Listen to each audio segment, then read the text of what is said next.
welcome to Croptastic, the podcast by Interplant, and we are officially in season 5, which is amazing to me. Today's guest is Professor Bruce Sherrick from the University of Illinois at Urbana-Champaign. Urbana-Champaign, I knew it. And Bruce, maybe we can start with you introducing yourself and your background. Sure. No, great to be here. I had a delightful experience at your last conference, and so looking forward to having a conversation on your podcast as well. I'm a professor of farmland economics and all things that impact farmland. Hold a couple of fun titled positions. One of them is the director of the TIAA Center for Farmland Research, and the other one is just a named professorship called the Marjorie and Jerry Fruin Professorship in Farmland Economics. But that's kind of a useless introduction. My real background is I'm a farm kid from Ohio that I went to school to do something other than agriculture and discovered that that was the one thing I loved most. So 35 years later, here I am still as a professor at Illinois. So, that's amazing. Your background is basically like the farmer's background. Yeah. I grew up on a very diversified farm. I had projects my entire life, put myself through school by farming, and have kind of thought of the transition of agriculture toward a more industrialized and more, scientifically driven, kind of like the fourth revolution, if you will. We have had hybrids, and we've had tractors, and we've had synthetic fertilizer, and then technologies of all forms have kind of been the next frontier of things that seem to be impacting agriculture. Amazing. Okay, we're gonna have a good discussion. Bruce, you and I have talked, so I know this is gonna be interesting. Let's start with the fundamentals though. So I'm going to ask you to just explain a few things from your perspective. One is crop insurance, just the dynamics, and then actually we'll go one by one. But can you explain crop insurance? Why does the program exist? How do we get here? What does this mean? I didn't realize it was a 12-hour podcast. No, sorry, in 1 minute, explain crop insurance. Insurance was really begun in the 80s with the idea that there was a need to support farmers who were struggling with low commodity prices, overproduction, and kind of a first-generation farm program that's become one of the largest, by the way, through time. Simply said, in response to this, we'll guarantee a certain amount of your yield and pay you if you have a shortfall as a way of preventing kind of widespread disasters. That's, fast forward 30 some years, 40 some years actually, and we now have an incredible array of complex products. Some are focused on individual farm level revenue, farm level yield, or farm level other outcomes, and some are indexed to the county in which they exist. But over 90% of all commercially grown corn, soybeans, wheat, and the major commodities are all fully covered with crop insurance now. There's literally all of them, anything that matters. And a couple of key points. 2011 is a really important one when we switched to what's called a combo product, and that let farmers select their coverage level of expected yield or expected revenue.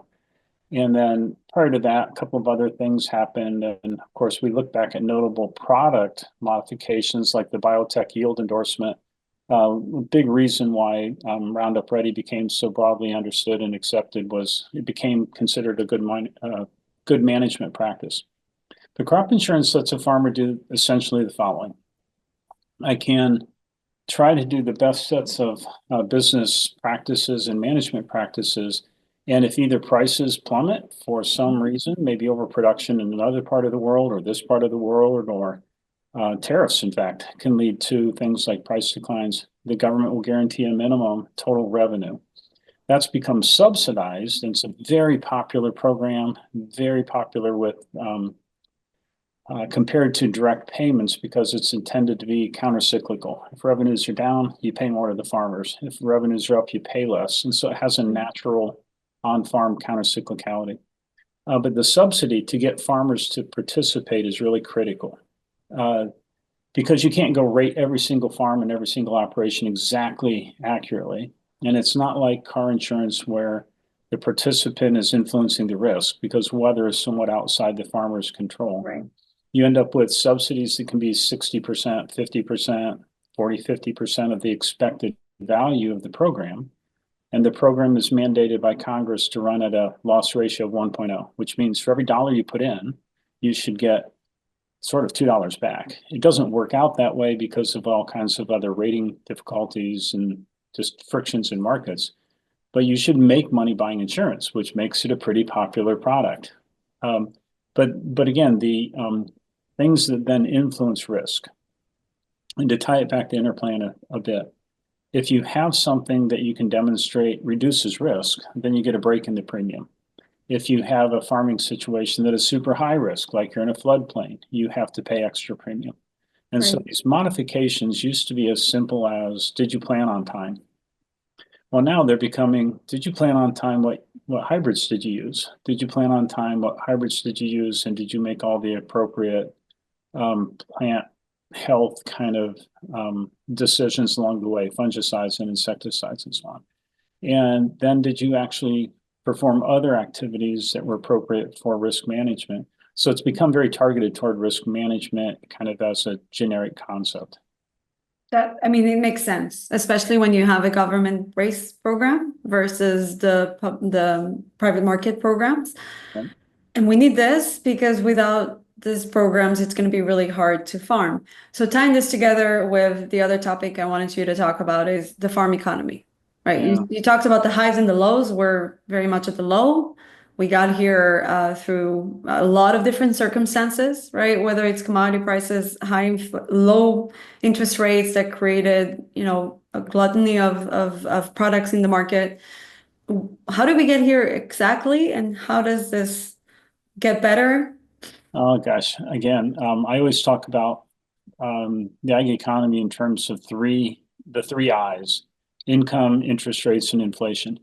And income this year, to talk about that very briefly, this year being 2024's crop year, wasn't as bad as people sometimes say. It's actually not in aggregate as low as people would like to argue. There's a lot of political opportunism in saying that things are so disastrous that we must support. But to be realistic, it's the 8th highest income on record. So it's not that bad, except that it's really bad for agricultural producers who don't have livestock or who have exposure to corn and soybeans primarily. So it's the distribution of the income in the sector that's been problematic. For the first time, maybe ever, first time I can remember, and that's at least 30 years, receipts to livestock exceeded receipts to crops. And so that's a distribution of income that's a problem for the farm economy. Now, for the crop part of agriculture, it wasn't a great set of outcomes because of low prices. We had pretty good world production. We've kind of caught our stocks back up from 2019's upper Midwest, excess rainfall. That was kind of a reduction of the excess soybeans in the market, and we've caught up. So I think it's on to this place where the strength of the dollar externally makes exports a little more expensive. The current tariff kind of uncertainty certainly impacts demand for exports of commodities from the U.S. And they haven't really recovered because a lot more South American soybeans are moving to parts of the world that North American soybeans used to. Interest rates. We had in my lifetime, 2 periods of managed interest rates after the housing crisis and then after COVID, and they're different. In the housing crisis, we had managed interest rates because the Fed bought assets from banks. In the COVID crisis, the managed interest rates were because we literally printed money, and the metaphors flew around the country, dropping helicopterfuls of money out around the country. That led to predictable inflation. It's a primary cause of inflation, actually. And that led to increases in asset values for farmland, especially, and some other real assets. Things that are less depreciable experienced the inflation greater, but it spilled over into wage markets. And so wage inflation, which is the stickiest, made real inflation go up. And that was kind of the counterbalance to good things happening. And then the interest rates and inflation are also tied together in that regard. Inflation is good for asset values, but not for income.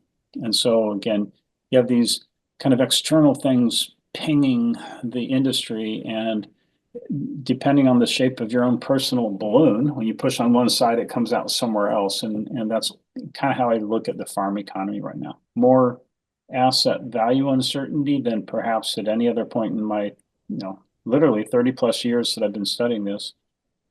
Income in the long run, very, very positive prospects, but short-term uncertainty that's never been this high. Government programs, we use we use commodity title and crop insurance title kind of like, you know, clubs now instead of incentives. And so I think there's a lot of debate around the farm bill that you never would have seen in prior years. So, but the farm economy is not terrible, but if you are wholly dependent on rented land for income from corn and soybeans, which we increasingly are, 60% of the land is rented from somebody who doesn't farm it, then it was a little bit more of a pinch point. And that's obviously the world that we live in. Your quadrant of the world is squarely on top of the worst spot. I do wonder how long it's going to take. One more year, maybe two, probably not more than two, but it's fascinating. You never recover from rearranged trade. You just have to build it somewhere else. And so I think the recovery could be a little bit longer than people might have otherwise anticipated. And that's a good segue into maybe what's coming up now with the new Trump administration, which, I mean, I wouldn't ask you to answer that question. I think no one knows. But more specifically, how are different things that are going to get implemented impact the US farmer? And there's a lot of topics we're going to cover there. But actually, let's start with the IRA and just conservation programs. Those were really booming with the Biden administration, and from my understanding, kind of came to a halt now. Maybe some of it still will get repaid, maybe some won't. How much certainty do we have about programs that are coming? And honestly, how much does it really matter for the normal, like average, let's say, farmer? Have they even adopted them, or are we just talking about something that was more in theory than in practice? Well, the impacts when you were trying to pass the IRA were uniformly overstated by huge orders of magnitude. The impact of having them removed has been overstated by orders of magnitude. And when you say impact, do you mean impact on the farmer and the environment, or both? It's sort of everything. It's just the actual Inflation Reduction Act impacts to direct agricultural production got so dissipated and so sent out in various channels that it's hard to really track much, to be honest. And there were some, climate smart commodity programs that were, being implemented, and there were people experimenting, doing things. There was some additional support for conservation practices that were direct and intentional, a greater kind of general support for cover crops and reduction in tillage broadly, not with NRCS support. But the biggest impact was probably on the tone that it set around RFS and renewable fuels, and the idea that using more first generation carbon, if you will, when you can, I always say the original solar collector is still a plant. And if you use the carbon captured in the first year to do something like produce ethanol or RFS, there was a bit more optimism around that. So I think that element, more broadly than just the IRA being somewhat suspended, this administration's view toward renewables is a little bit less friendly, obviously, unless you count nuclear as renewable, and then it's maybe geothermal, I believe. Geothermal, and in terms of if you're going to grow, so if you separate the question carefully and say we're going to grow our demand for electricity, then you should, use natural gas where it's cheapest, honestly, hydroelectric, things that are cheapest become a good proxy for least damage to the environment, except for coal. Should probably never burn coal for electricity, other alternatives. But that kind of change in tone and the future ability to continue funding has clearly not been completed. With respect to corn in particular, people worry about the RFS, or the demand for ethanol. And I, for a long time, and probably at a conference, said the secondary demand for ethanol is not zero. It doesn't go away because you eliminate the mandate. It does become more volatile around the margin if we're not using quite what the current RFS mandated volumes are. But it's not as big of a deal as the people want to claim. It hasn't changed that much. Well, I think in every case. What about soybeans for biodiesel? Because my understanding that created a ton of crush demand. Could be, yeah. Again, the relative prices adjust, and there's a certain quantity you can use in sustainable aviation fuel, and that's not the best ingoing feedstock, for example, but it will still be a big demand, and the substitution of demands that stack up. If you all of a sudden pull anything out of the market, things that begin to fill in behind it change their prices too. And so we haven't seen that yet. Long-term biodiesel and renewable diesel products could create a demand for soybeans that would expand like it did for corn in the early 2000s. I'm not as optimistic of the magnitude of change for soybeans as I was for corn, and still am for corn, because the alternatives for the excess production in corn weren't as great as the alternatives for excess production in soybeans at this point. And it's hard to scale up total tonnage of soybeans compared to acres of corn right now. But again, that equilibrium it'll figure itself out. The planets will start spinning around each other, and they'll stay where they are. Yeah. Well, I mean, yeah, not without pain, but we'll see. No, not without pain. Okay, so, okay, so then let's say the other big topic is the tariffs, and just, as we open up tariffs in general, and I think I've talked about this in the podcast before, but just understanding the dynamics between soybean, corn, main supply, especially for soybeans, is the US and Brazil.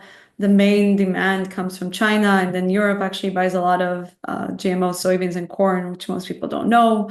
And then there's a bunch of different things that impact this, right? The tariffs and the tension with China is going to impact the US growers. Brazil has impact from the EU anti-deforestation, rules. How do you think about all that? And do farmers actually need to think about it, or is it just so complicated? Yeah. And don't forget Mexico. Mexico's a major user of corn as well. So corn, I think, right, which has settled in recently around the GMOs, but who knows? Yeah, fluctuates. How I think about that, usually with a headache. So backing up, and again, it's not always popular, and I don't mean this as a lecture, but the basic economics are actually pretty clear. We don't have to keep relitigating this. We, tried with Smoot-Hawley in the 30s. We've tried around the world, hundreds of times since, and the economics are actually clear. If there's a comparative advantage in costs, then tariffs hurt both countries. There's not been a case. You can ask why the last 100 years of trial and error, and the last 50 years of academic research, and the last 30 years of businesses locating where the comparative advantages are greatest, is all of a sudden no longer true, and why we have a different physics of the world around economics. But wait, that's not, the reason we grow in the US is because there's fertile land and there's great programs from the government. It's obviously not as affordable as it is in Brazil, where the land is not great, but there's a ton of it, and they're very good at growing crops because they become good at it. Well, I was going generic first on why do you have a car assembled in 8 different countries, and why does a part go back and forth between Canada and the US 12 times? Because that's where the specialization means you can get the lowest total cost. You don't have to have 100% of the production in one spot of everything if there's economies of scale and comparative advantage, but mostly labor. In Brazil, to go to agriculture, the transportation costs are a lot more difficult because exiting from the inner part, Mato Grosso and on up the Amazon as well, it's just expensive, right? So transportation was higher. And other things in the infrastructure in the US are really good for production. The world map that I often show in presentations is where's there soil on the planet that can grow crops, and it's not going to move. Where are people going to live? Well, they don't move, but they pile up deeper. And the long-term dependence on trade is going to be even more important. So restricting trade just hurts both countries. And it's just literally my commentary that tariffs don't work the way we seem to have, all of a sudden begun to believe. So they can be a battering ram, and you can use them to politically advantage some industry. You can say no more steel because we want to subsidize steel and aluminum in the US, but it's generally cheaper to just literally directly mail money to that's cheaper than the charade of the tariff. There can be other reasons for it, but in the US, to bring it to your question, our export dependence in corn and soybeans, it used to be wheat too, no longer wheat, for the rest of the world is really dependent on standard of living, growth in income, and comparative advantage on where you can grow things. And so the US has a relatively tiny population for the amount of production we can actually cause. And so China will have to be an importer for a long time, regardless of the yields. Parts of Africa will become incredibly important for production in the long Right. run. People forget that. For production or for consumption? Both. Consumption, 5 of the largest 10 countries in the world will be in Africa by 2100. Nigeria will outstrip the US in population, is the famous We learned quote. that from Kip, or Yeah. maybe I did. You probably knew it before. Yeah, I'd like to claim he learned it from me, but we both learned it from a website that tracks populations really closely. So I think understanding that reality in the long term trumps the current arguments around, some big advantage we have or some big disadvantage we have in some favorite industry. So I worry about losing access to trade routes that have been pretty well plumbed up. And once you move ships from the east side of the US to the west side, and you go from the Gulf to the ports, you change the total cost of transporting these around the world. Right. And so if the US enters into another trade war with China, we end up adding to the transportation costs because Brazil will supply more, we'll supply more of the things Brazil used to, we'll all ship it a little further, the total cost goes up, consumers pay a little bit more. It's just false that anybody other than consumers is the ultimate bearer of the cost of everything. There's no other place for it to go. That's the last channel. And so government subsidy, well, but then there's a government deficit that is, again, borne by the taxpayers or the consumers in the long run. So the tariffs are the most scary thing to me. The farm bill, a lot of people count as the second most scary thing, but I'm not worried about that at all.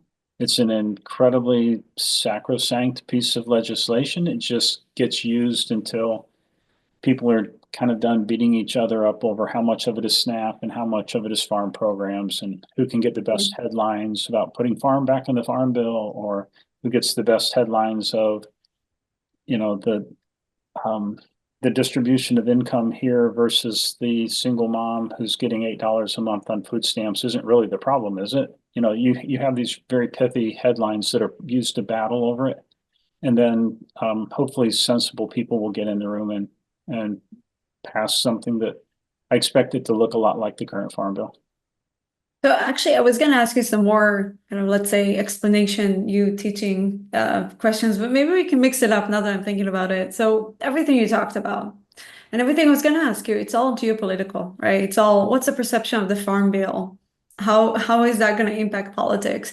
What is the situation between China and the US? And one thing I was going to drop in there is, I mean, China has the capacity to grow A lot. so much, right? And when they decide to mechanize all of their corn, corn and then maybe grow soybeans, they can grow as much as the US. They just have so much arable land. So what is the impact of that when those decisions are made? So I think the question that I actually wanted to ask you is, what is your opinion? Like, what is the biggest threat to the US farmer? So it remains bad trade policy is the greatest threat to the US farmer by far to me.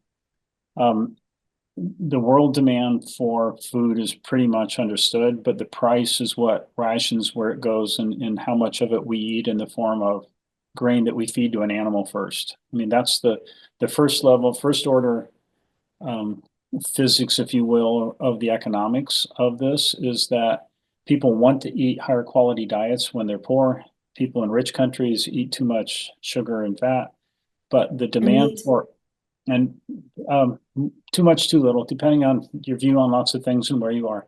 But the demand for meat is going up. The demand for chicken and pork and beef is actually going to go up a lot. And that's a good thing for people who produce grain. And so your comment, well, China can expand their local parochial production of the coarse grains that would feed livestock. They can, but it's incredibly expensive. And the way you make China a better producer is you put tariffs on their imports. 100% to drive them to decide to invest in that. More than 3 times as many people in China, and on average, everybody's equally smart. So there's 3 times as many smart people to figure things out. You also have a great plan. They put a plan every 5 years and then they execute on it. So there's a lot of like clarity on what they're gonna do. I would stop short of calling it great because it's very controlled by a particular set of interests, government based. But the conversion of that to modern production systems is something we could export from the US. And right now, the comparative advantage is that labor is super cheap in China. Right. Labor is not super cheap in the US. So we should be importing things that take a lot of labor or take a lot of, TVs and electronics and things that we aren't good at doing in the US. We want $300 75-inch TVs, and we want to be able to sell, soybeans that we're better at growing than China currently is at growing. But the total demand in that sort of quadrant of Southeast Asia. So if you go Pakistan, India, Bangladesh, Philippines, even to some degree, Indonesia more broadly, China, the demand is going to grow faster than you can make that conversion. So what you said is true. The economics are also still true. You can't put tractors out in the rice paddies and make them grow corn like you can in the central part of the US or this part of the richest parts of Brazil. So that economic system, if left to its own, I'm a sort of a free trade guy because it's been borne out to be the best economic model, usually, exceptions. If you let all that bear out, the cost of food keeps going down as the quantity goes up, but the people producing it make more because you get a smaller margin on an even greater quantity. That's the long term. The long-term demand for calories is incredibly high, both for personal human consumption and for renewable fuels. And so I think that shouldn't be overlooked when we're making short-term decisions about what to do with this year's production stats. So, Okay, so one of the questions I had in mind is really around conservation, and maybe let me throw my thoughts out there and help me clear this up. So on the one hand, you're saying there's going to be an increased demand, which there probably will be. Although at some point, I think the population might stop growing, but then it's a question of, how much more meat consumption, which is where these crops go to.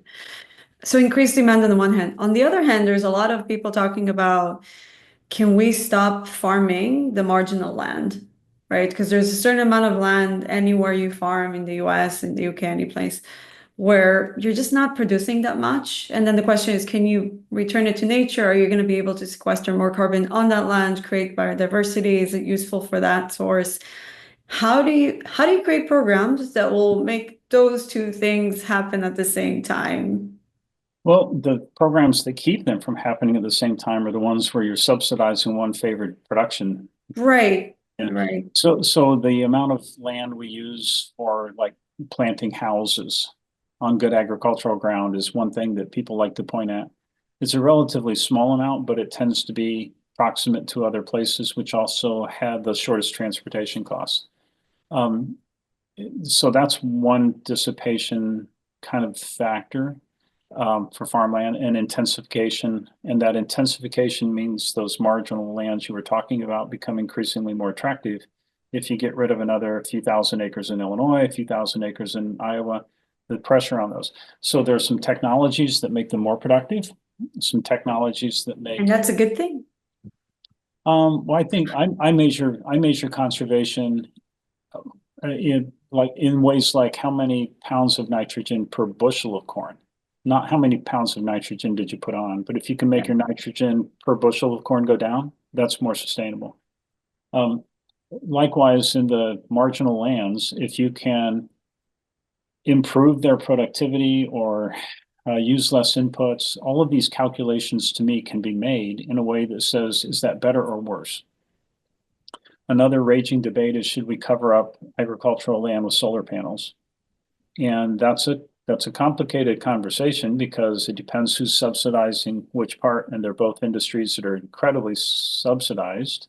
And on top of that, the cost of electricity in regulated monopolies usually is total cost of production divided by total watts it generates, and that's your price per watt. So it's not an obvious trade-off. It's just not. And you can't go locate the solar panels or wind really far from populations because transmission costs Yeah. are pretty high. And so I think the economic systems work themselves out pretty well. And if you want to add government subsidy to any channel to either advance it or delay it or change the relative local cost, you can, but it's hardly ever as simple as we need more fill in the blank, therefore let's subsidize it. Well, it's more the challenge of because we have the subsidies, we don't have a free market dynamic. So are we going where we need to go, or are we going where, I mean, I can't even think about this. It's one of the most complicated aspects of agriculture to me. It's just one, the subsidy programs in the US, and two is just the geopolitical aspects of it and just the amount of impact that what happens in Brazil has on Yeah, the US, what happens in China has on the US, and so on. I think that's my Your chuckle. job. Oh, my chuckle was there. You understand submolecular biology, and you think economics is hard. I, uh, Yeah, well, actually, Economics they're is not hard that because different. Bruce, that's like funny because it's so one of the jokes about molecular biology or just biotech is that you're writing the code without seeing the code yeah, because the DNA constantly right, changes, yeah, right? It's not changes, but it's not a static thing.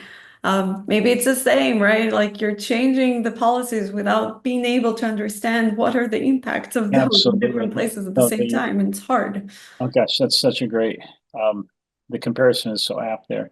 It's a Nobel Prize winning economist who basically pointed out that regulation is almost always the result of demand for regulation by the regulated because it Yo, teaches, 100%.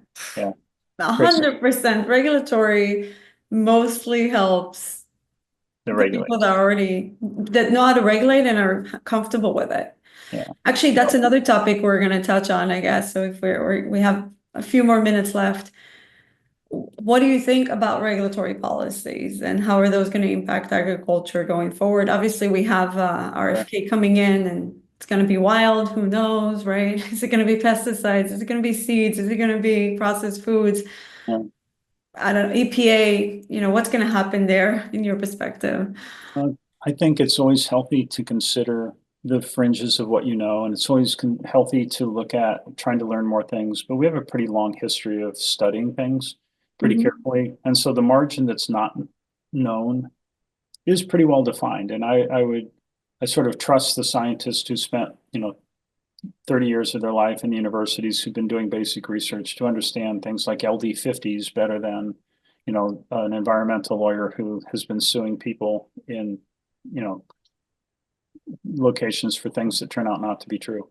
And so I think there's a great danger in using the ideas that are probably very good, which is to look at things and causality and look at things you can make safer, better, faster, cheaper, all of the things that you can do that improve the welfare of the ultimate, social fabric on which it's resting. But to do things where you're looking for the biggest headline is generally not the best use of resources. So I'm actually quite worried about things like, from my perspective, we've studied this for 30 some years now. Glyphosate is relatively safe and surely safer than the alternatives. But we have courts that have chosen to pick on Roundup Ready and glyphosate and make it a little outsized in terms of its impact. And so I'm worried you'll get, stroke of the pen risk around things like no more this or no more that. Yeah, And what you do is you make food really more expensive, and the people who suffer most are the folks with the least amount of money or the greatest share of their income devoted to food. yeah, absolutely. So if you don't know how much if you don't have an accurate idea of what fraction of your income you spend on food, it might sound like a great idea to say, let's make everything natural or organic or pesticide free or fungicide free. But if you do know how much you spend on food, you're like, I want the cheapest but safe food that I can get. And fungicides sound really scary, but foliar fungicides on potatoes keep the potatoes from rotting, and you're never exposed to the fungicide, right? Those kind of things have to be better understood to make informed. I think the thing I'm most worried about with RFK is just doesn't seem to be any tethering to reality or science. Just find the most extreme issue that's potentially got a kernel of issue in it and then turn it into headlines and then pass policies that favor a particular group in response to a headline that doesn't have a big impact on people's well-being. Yeah, and that would be, I mean, probably what happens, but sad. Um, I'll ask you one last question, and it touches on glyphosate. It's very timely, purely in an opinion, but um, so actually, I'll start with my comment on this. I agree that we have all the research around glyphosate being safe, and there's a lot of, I mean, this is a topic that's been done so much in ag recently around should we have glyphosate, should we not? I do think that the middle ground for me is we now see technology that can help use herbicides more efficiently, like See and Spray. We should be making those part of the program. So what I don't like is this push of it's almost like we have the science to show that this is safe, so do not touch the way we use it. And it Sure. really helps a few industry players more than anything else, right? We should use the best technologies to provide that outcome to the farmers, not based on the current state of who's making money. But the question is actually, so I don't know if you read Shane's newsletter, Shane Thomas. Yeah, I And if have you don't, not. then you should. No, I realize, and you kind of got the reference handed to me at your guys' conference too. So, He's great. But he just wrote a piece about something we've been talking about a lot recently, which is Bayer going to just basically stop supporting the glyphosate label because is it worthwhile for them to support it? And if they stop, what happens right. if all of a sudden you just get the glyphosate plugged out of the system tomorrow? What do farmers do? So I'm just curious if you thought about this and what do you think could happen Thought about next? that a lot, actually.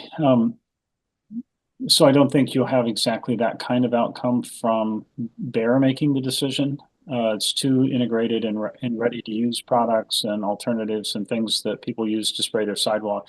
So it's not a different chemical. And the alternative, what you would bring back instead, is pretty easily shown to be more toxic, right? So we don't think of toxicity scales. People think that, LD50 on glyphosate is higher than table salt. And if you don't know what LD50 is, that sounds bad.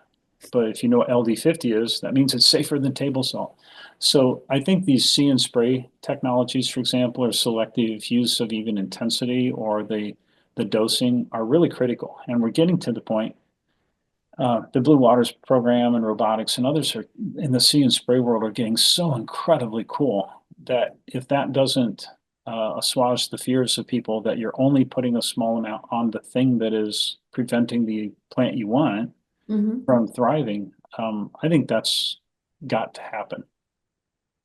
If we want to go back to the chemistry that was used in my youth, We don't. I don't think so. we clearly Although don't. we still use chemistry though, was there a lot before you youth, which Well, strikes me this is also crazy, true. but Yeah, and again, if you worry about the impact on butterflies or people, or pick your category that you worry most for, we all put our own subjective values on those. So it's a legitimate conversation to have.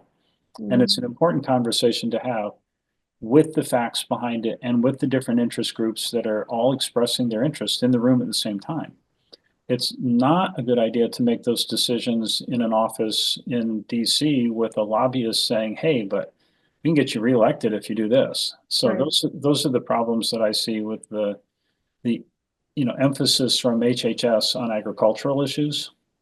And not sure why it feels like we're beginning to reject science in favor of, who have the last opinion, but we have a lot of this data that we can actually use to make those decisions. And I'm not suggesting one's right or wrong. I'm saying the process for making this decision should be open and honest and dependent on the costs and consequences. Yeah, no, I agree. I mean, I think it's kind of fascinating because we've seen this happen in Europe, right? Where they unilaterally just decide we're not going to use something, but they're not providing the alternative tools. And I don't know if the thought process is the farmers will just figure it out or the industry will just come together and create something new. It takes Sure. a long time to create something new in ag. But I think what they're missing is they're depending on someone else to export food to them, right? So it's always like, is someone else going to pick up the slack until we figure out how to make our system X? Maybe. The richer you get, the more you can pay for attributes that are somewhat like luxury or virtue signaling kind of attributes of products. And so if you get rich enough that you can do that and just have custom made somewhere else because Right. That's one thing, but it does have distributional effects within society as well. And like subsidizing solar panels on a rooftop means that poor people pay more for electricity, to be blunt. So there are those kind of trade-offs that once you see them, you make perhaps you think about the decision differently. Doesn't mean we don't want what we have. Just means you should use that information to make those decisions pretty carefully. Well, Bruce, this was fascinating. I think we haven't even touched on farmland We value, haven't. but No. Well, we can do this again sometime. You can yeah. come on a podcast with us. We have some we're starting as well. So Yeah, we'd love to. I only talk about indoor plant. That's all I know. But I will biology, remote refute the fact that sensing. that's all you know, having had some conversations. You're one of the most broadly read and well understanding people that I've ever met. So it was great to visit. So, I appreciate it. And thank you so much for coming here today. And we probably will do this again because I think your opinions will always stay relevant, but the world will change. well, because it takes me a long time to say a little thing, so we used up all of our time without getting to all the topics. So, Thank you. thank you.